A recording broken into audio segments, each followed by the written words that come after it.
hech narsa yo'q, Moturidi sizlar adashgansizlar deyapti. Kerakmi shu xalqqa? O xalq Moturidi kimligini bilmaydi-ku. U aqidasi, masalasini umuman bilmaydi. Nima qilasan unga xitob qilib? Xalqqa nima kerak? Allohni tanit sen.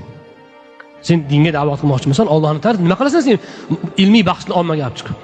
Ilmiy bahs, aqida ilmiy bahsi Rasulullohning davrlaridan hozirgacha faqat ilm ahli orasida bo'lgan. Faqat fitnachigina uni ommaga olib chiqadi.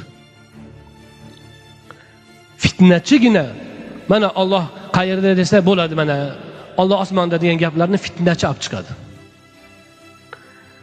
U aqidani to'g'rilamoqchiman, men o'qimoqchiman, yolg'on. U zakaz bajaradi. Tepadan buyruq keladi, sizlarda shunaqa hamma shunaqa buzuq to'rliklar. Sen ayt tepadagilaringga, ustozlaringga ayt. Baraka topgir, biznikilar Allohning ismini to'liq ayta olmaydi. Men nima qilaman ularga Alloh qayerda degan savolni berib? Desin, insofing bo'lsa. Yo'q. Unaqa gap yo'q.